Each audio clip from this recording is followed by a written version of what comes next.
Okay, so if you're looking for a smartphone under Rs 20,000, then the Samsung Galaxy M31 would have undoubtedly crossed your mind.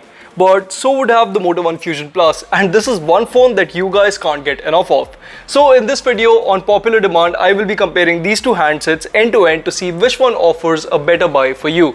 But guys, before we get on with the video, make sure to hit the bell icon and subscribe to our YouTube channel if you haven't already, so that you don't miss out on any quality tech content that we put out.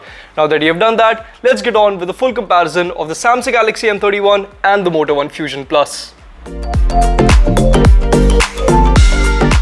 So let's kick things off with the design of these two smartphones, and here you'll notice that both of these phones actually draw a lot of parallels. Firstly, both these phones have been constructed in entirety using plastic, so you do miss out on a premium build here. That being said, I like the design of the Moto One Fusion Plus a little more simply because it manages to stand out thanks to its gradient finish and unique camera module. Now, it's not every day you see a split between the main camera and the auxiliary sensors. Furthermore, if you manage to get your hands on the white color variant, then you will have quite possibly the most unique colorway under Rs 20,000. Now, coming to the Samsung Galaxy M31, the smartphone's monochromatic hues don't really do it any favor, and you could easily mistake the smartphone for any budget Samsung smartphone. Now, that being said, the handset is more manageable to use with just one hand, as it weighs almost 20 grams less compared to Motorola's offering and tips the scale at just 191 grams. It also comes with a dedicated microSD card slot, so you can put in two SIM cards and expand the storage on the phone, unlike the One Fusion Plus, which offers only a hybrid SIM tray. And my personal favorite feature, the camera bump is almost non-existent on the phone, so you can use it even when it's laid flat on a table. Now that said, the One Fusion Plus offers the best haptic feedback in its price segment, and after revisiting the M31, my opinion hasn't changed. It also offers a pop-up selfie camera, which is definitely a better conversation starter, along with a dedicated Google Assistant key which lets you do this. Set an alarm for 12 o'clock in the afternoon tomorrow. Done. Your alarm set for tomorrow at noon. So on the whole, I feel that the One Fusion Plus offers a little more jazz in the design department, whereas the Galaxy M31 goes for a more utilitarian approach. But with that being said, let's now talk about the biometrics and sensors. Now, both the phones we have here today offer a rear-mounted capacitive fingerprint sensor, which was faster on the One Fusion Plus. Now, I don't know what it is about Samsung's fingerprint sensors, but they always tend to be a little slow. That said, unlike the One Fusion Plus, the M31 does offer facial recognition, which again isn't the fastest in the business, but at least is there, so something is better than nothing. Coming to the sensors, the biggest omission on the One Fusion Plus is that the smartphone doesn't offer a magnetometer, which means you won't get orientation support on your phone. Now, on the contrary, the M31 does come with that sensor, so if you use Google Maps a lot, this could be a deal breaker for you. The SAR value of the One Fusion Plus is also higher at 0.52 W per kg, whereas the M31 offers a head SAR rating of 0.383 W per kg. Now, other than that though, both phones offer a proximity sensor and come with adaptive brightness too, which worked well on both the handsets. Now, in terms of audio, the Moto One Fusion Plus is just a better phone. Now, for one, the mono speaker on the handset is louder when compared to the one on the M31. I covered this in my full review too, and I personally feel that the One Fusion Plus's speaker offers the most bass under Rs 20,000 price tag right now. Furthermore, while both the phones come with a built-in EQ, I felt that the sound output from the headphone jack on the One Fusion Plus to be much richer. To give you some context, I played Arctic Monkey's Tranquility Base Hotel and Casino album in FLAC on both the phones on Power Amp Music Player. Now, with one more quad-driver earphones plugged into the two phones, the music playback from the One Fusion Plus was just a little more clinical. Now, that's because per Motorola, the Moto One Fusion Plus actually supports playback for 32-bit audio, which essentially means that this is going to sound better than a smartphone like the Galaxy M31. Now, as for the call quality, I enjoyed it equally on both the phones, but the M31's earpiece was a little louder, giving it slight edge over the One Fusion Plus here. I'd also like to point out that while both the Moto One Fusion Plus and the Samsung Galaxy M31 come with support for native video calling, so you can just video call directly from the dialer app without installing any third-party app, only the Moto One Fusion Plus lets you record calls. So if you're someone who likes to keep a track of all the phone calls that you have taken, you might want to buy the Moto One Fusion Plus here. Also, I used an Airtel postpaid SIM to test internet connectivity on both the phones and got similar connection strength. However, the download speeds were slightly higher on the M31. Now this is going to be one of the most contentious topic in this comparison, so let's just jump into it.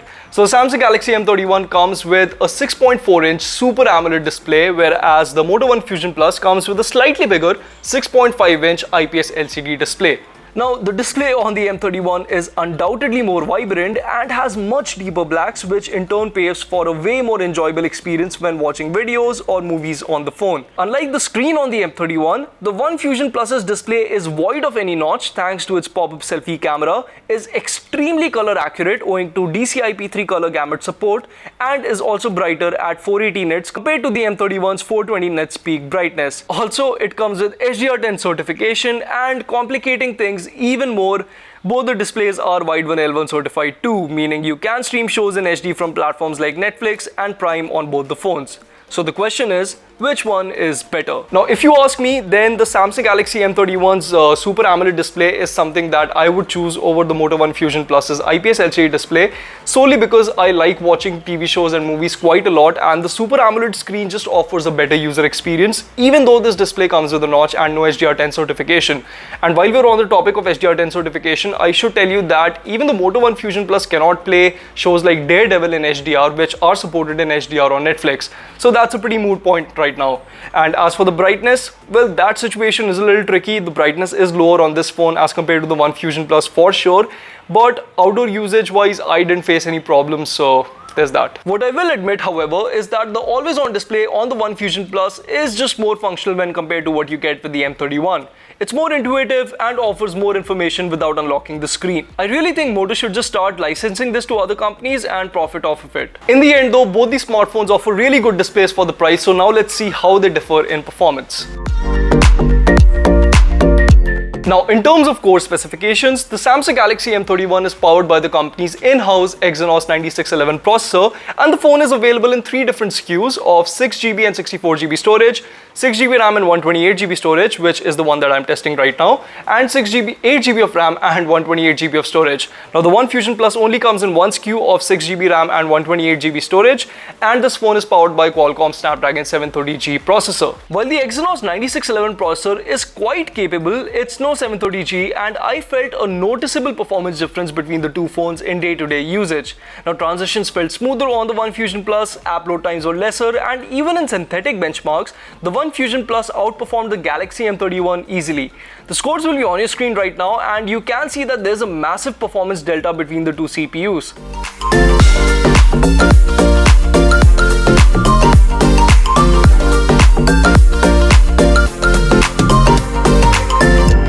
So the Moto One Fusion Plus is better. End of discussion, right?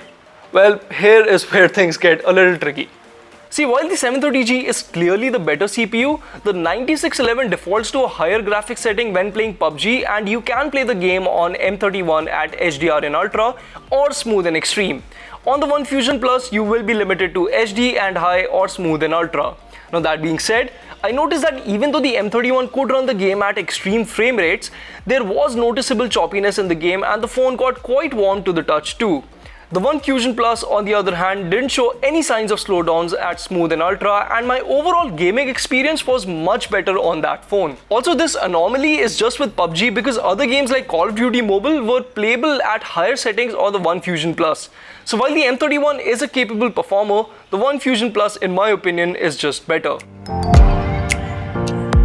So both the phones we have today feature a quad camera setup at the back with very similar camera sensors. Starting with the M31, the phone comes with the 64 megapixel Samsung GW1 sensor, which is assisted by an 8 megapixel wide angle lens, a 5 megapixel depth sensor, and a 5 megapixel macro sensor. For selfies, the device gets a 32 megapixel selfie camera up front. Now the star of the show on the Moto One Fusion Plus's quad camera setup is also a 64 megapixel Samsung GW1 sensor, which is assisted by an 8 megapixel wide angle sensor, a 5 megapixel macro sensor and a 2 megapixel depth sensor. For selfies, the device gets a 16 megapixel front camera. Now firstly, let's take a look at the daylight shots, and one common theme that you will notice in this entire camera comparison is that the Samsung Galaxy M31 actually boosts the blues and the greens to give a more dramatic image, whereas the Moto One Fusion Plus clicks more truer to life photos. Now coming to the first wide shot, you'll notice how at 100% crop, the details around the fountain are slightly crisper on the One Fusion Plus. Also notice how the bushes leading to it appear greener than they should on the M31 shot. Similarly, if you look at the second image, then here you will notice that once again, the leaves behind our pet brownie were resolved much better on the One Fusion Plus, and the smartphone didn't oversaturate the image with punchy colors like you see on the M31. Coming to the 64 megapixel shots, the Moto One Fusion Plus just has a clear advantage here. Now, even though both the smartphones ship with the same Samsung GW1 sensor, the One Fusion Plus's high-res shot was much more detailed, which is exemplified by this shot of my garden, wherein if you zoom into the gate or the leaves of the trees on the left, you'll find much more details on the One Fusion Plus's shot.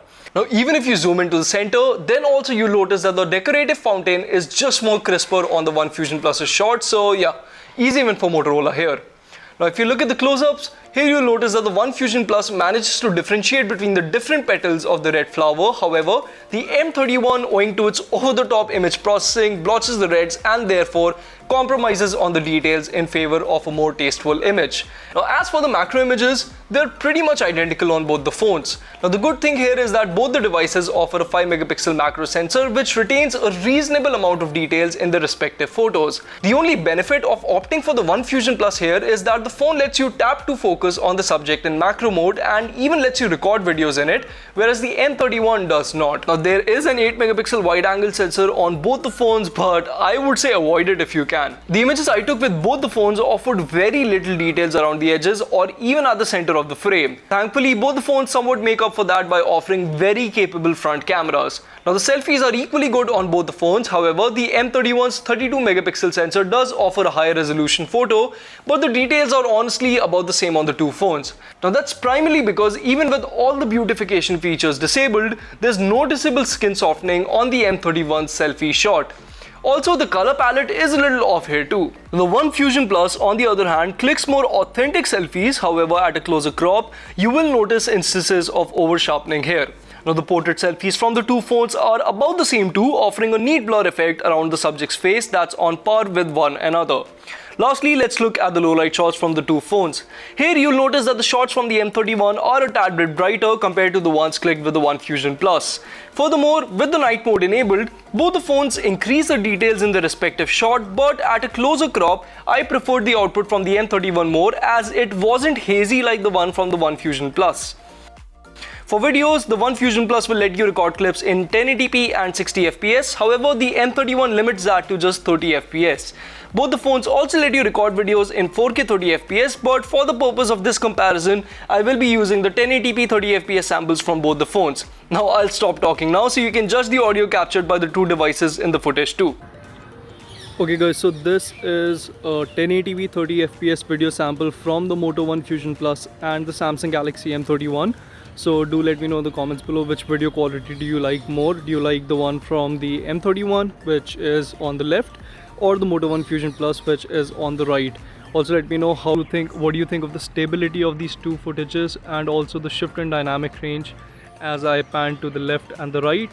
And also let me know if my voice is more audible on the M31's shot, or if it's more audible on the Samsung Galaxy or on the One Fusion Plus's shot. To my eyes, while the stability of both the clips shot from the One Fusion Plus and the M31 was on par with one another, the overall quality was better on Motorola's offering, as there was visible focus jumping on the M31's footage.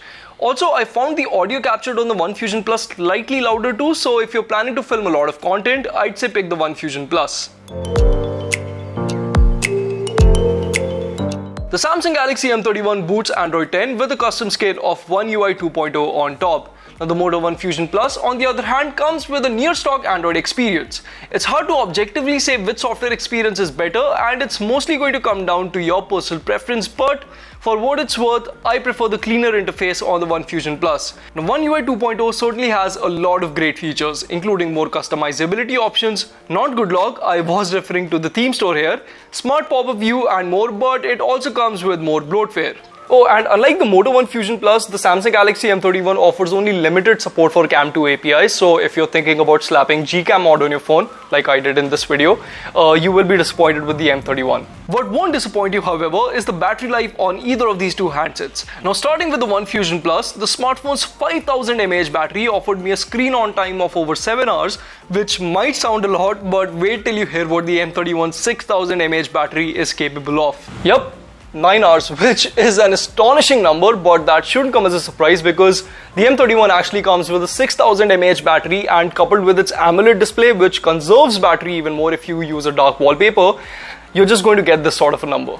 The charging time for both the phones is the same too, and both the handsets take around 2.5 hours to charge completely. So, which of these two smartphones should you buy? Well, let's start with the pricing, and the 6GB 128GB variant of the Samsung Galaxy M31 that I tested today, this cost 18,499 rupees. Now the One Fusion Plus, on the other hand, for the same SKU costs 17,000 rupees. So what exactly are you getting by paying 1,500 rupees more for the M31? Well, to begin with, a gorgeous Super AMOLED display, a more ergonomic design, and incredible battery life. Now the Moto One Fusion Plus counters this by offering a much better looking design, faster performance, much better camera performance, amazing if not incredible battery life, and a cleaner software experience. So if you're in the market for a budget Samsung smartphone, then I would say just go for the M21, as that offers the same features as the M31. But between these two phones, I would easily pick the Moto One Fusion Plus. But guys, that wraps up this comparison from my end. Do let me know in the comments below if you enjoyed it, and also let me know which smartphone would you buy if you had 17 or 18,000 rupees to spend. Would you get the One Fusion Plus or the M31? And as always, if you enjoyed this video, do give us a big thumbs up and share it with your friends. Until next time, this is Prateek from Mr. Phone signing off.